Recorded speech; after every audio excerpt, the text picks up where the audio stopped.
Hello everyone, Ranjit this side. So, have you ever wondered why the market goes against you when you buy or sell any stock? And when you try to correct your position, again it goes in the opposite direction. And most of the time, you hit the stop loss as well if you are doing a day trading. So, in this video, we will discuss what is a trap trading, who are the trap traders, how does this happen, and finally, how can you make profit from the trap traders with the help of false breakout strategy. So before going deep, let's first understand the basics of what is a breakout. So when the price moves beyond a support or the resistance level, that is called a breakout. Now this is your resistance level and this is your support level. Now how do I call them support and the resistance? Whenever the candles hit a particular spot or let's say a particular line again and again, so those levels are called either the support or the resistance. So resistance and support, why do we give these names? So this line is a support line which says that the candles will not go below this line. So this is the support line, and the resistance line is the candles will not go above this line to go further up. So that's why we call it resistance and support. Now what is false breakout? When the price breaks through a key level but fails to maintain the move and reverses the direction. So for an example, again this is your resistance and this is your support. Now if this is your breakout, this is your breakout candle because we have some volume over here. So this is your volume.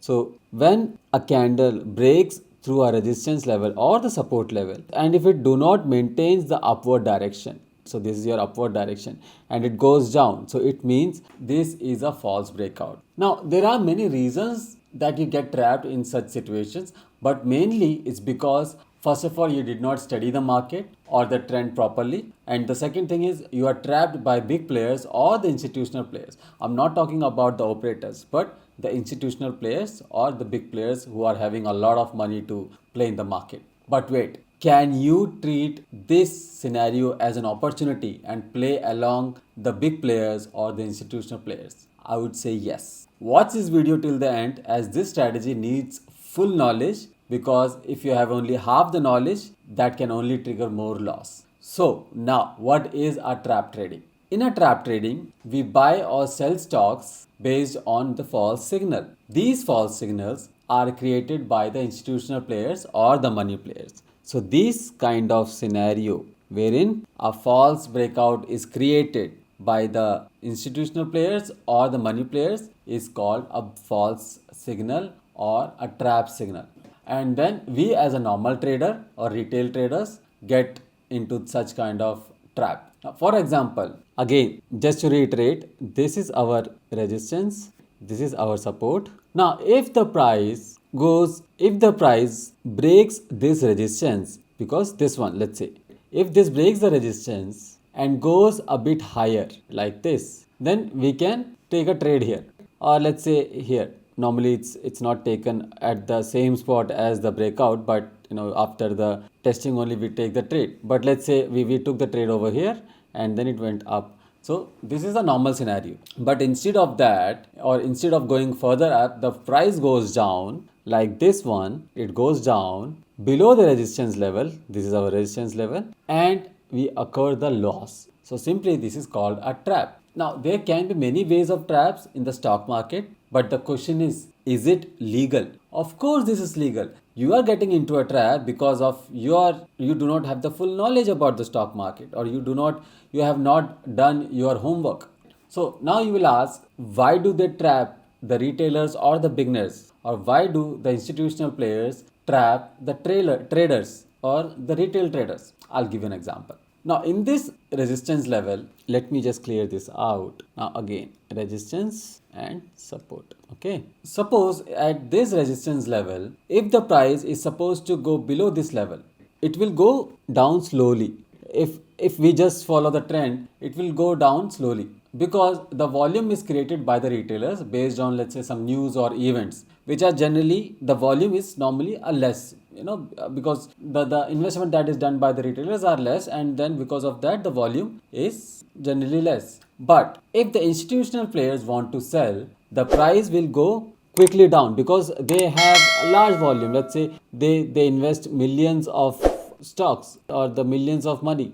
Now, because of that, when if they suppose this price is currently at, let's say, rupees 100, and if at this price they want to sell it, the market or the stock of this price or the price of this stock will just fall down without making any candles. So there won't be any lower high ups or higher lowers. It will just fall down, and with this fall they will not be able to make profit because their motive is to sell high and buy low to maximize the profit. So if the price is consolidated over here, let's say if the price is consolidating over here, then only they will be able to make the profit out of it, because they want to sell, let's say if the price is at 100, they want to sell the stocks or the quantity at rupees 100, or let's say even 99.9 or 99.8. They do not want to go below this. If they go below this, then they will not be able to make the profit, because institutional players, they don't stay in the market for hours like we do. They just come in, they sell or they buy, and then they exit. So they do not want to wait for the whole day so that the price, if it has fallen down, they go up again. No, it will not. They will not wait for that kind of or that much of period. Now, again, for an example, if the big players have a large order, let me just clear this out again. Now, if the retailer or if the institutional players or the big players have large order, how will they fulfill their orders at rupees, let's say 100?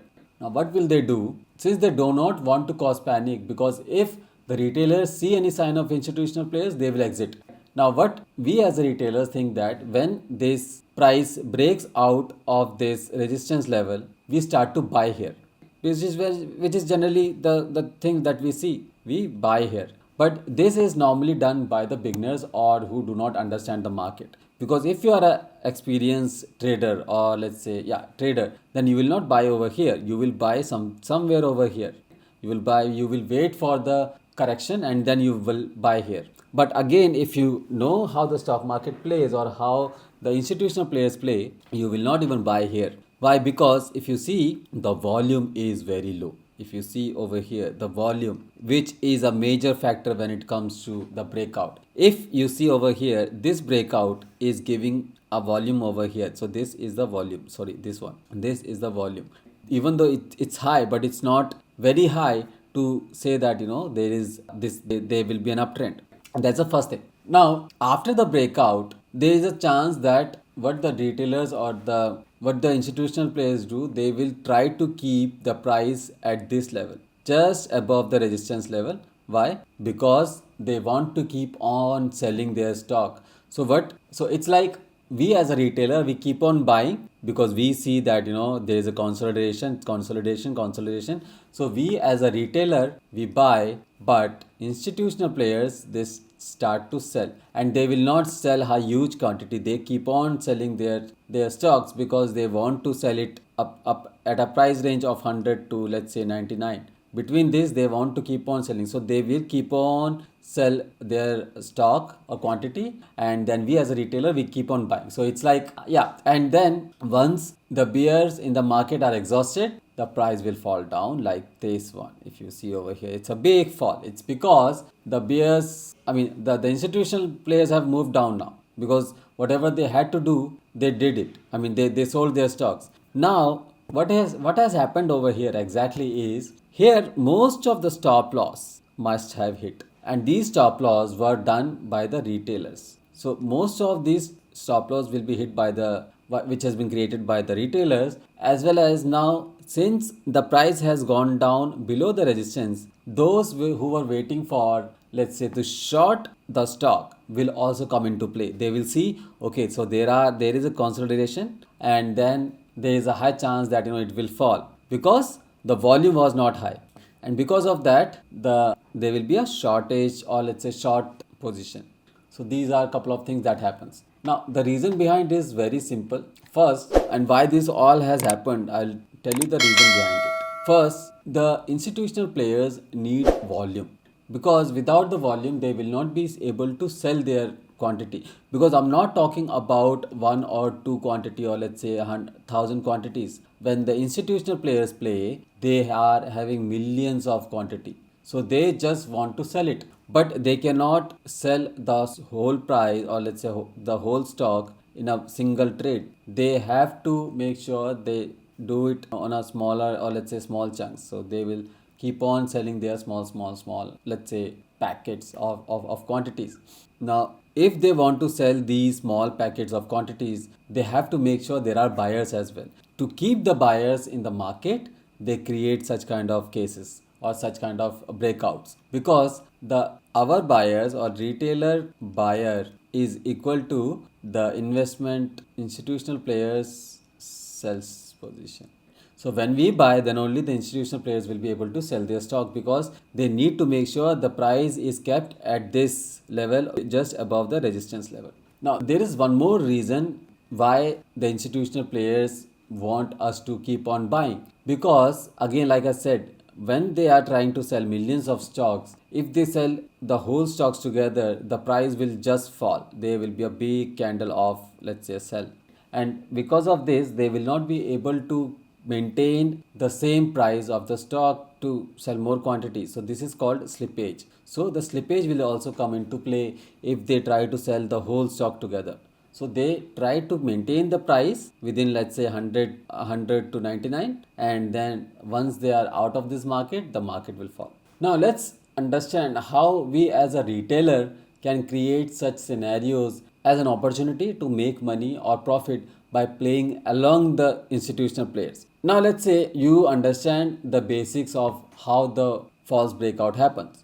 Now with that, what you can do, when let's first see genuine breakout. Now in the genuine breakout, you will see, let me just clear this. So in a genuine breakout, you will see a good volume. So this is a breakout. This is a breakout, and then you will see a good volume. So this is how you can say that this could be a genuine breakout. Next, when the price retests, so this is a retest. When I say, you should always wait for the retest. So normally a trader will not buy over here. He or she will buy over here, because this is called the retest. Now, when the price retests, the volume should be low. So this is a phase when you check whether the volume of the sell is low or not, because this is created by the retailers and not the institutional players. It should be low, and this channel should be narrow as much as possible. So if you see, this is a small, so these candles are not big candles, these are very small candles. Next, the price should not go below this level. So now if you see, this is our breakout, and this price, or let's say this fall or the retest, should not go below this line. If it goes below the resistance, so this is a false breakout. So always make sure this retest should not go below the resistance. So this is again one of the major criteria. Now, like I said, these all is not like these are not, now it's not necessary that all the points should be present for a breakout to fail. So what were the points? One is the breakout should have a volume, high volume. Second, the channel, or let's say the retest, should have low volume. Third one, the retest should have narrow channel. And then when the price starts to move up, should have a high volume. So all these criteria are important. Without these, I will say, do not go for the breakout. So this is one of the criteria. Now if all these things do not come along, so we can create a false breakout strategy. Now what is false breakout strategy? Now in most of the scenarios, these breakout will have a low volume. Breakout, low volume, that's the first thing. Second thing is the retest candle. So this is your retest candle, let's say, goes below your resistance level and closes below it. So this is your closing, and then this candle is the most important one. So if there is another candle which is closing below the retest candle with a good volume, so this is your good volume. With a good volume, so this is a warning that we can enter here we can enter here. Now this could be your stop loss. This level could be your stop loss to enter in the false breakout strategy. Now to reiterate, first the key level, which is your resistance or the support, it should be clear. So you know the resistance level and the support level. Second thing, the breakout. So this breakout should be having a low volume. The third is the breakout failure. So again you have breakout failure, which is this candle, which goes below the resistance. So second one is your breakout candle with low volume. Third one is your candle closing below resistance, and it could be support in the opposite direction if we are going for the short position. Fourth one, if the consecutive candle is below the candle which is closed below resistance level. So I'm talking about this candle. If this candle closes below the resistance, then also you can start to take the trade here with the stop loss having this one. Do not take the stop loss over here because there is a probability or the chance that it might go again back up. So always have some gap with the resistance level. So I think this is it. So I have included Python code, Excel VBA code, and TradingView Pine code as well. It's on my website, which is thedatascientist.me. On this website, I have shared all the codes, Python, Excel VBA, and TradingView Pine code as well. I will share the link in the description. Till then, right? Thank you so much. Have a great day. Please make sure to like, share, and subscribe. Till then, bye.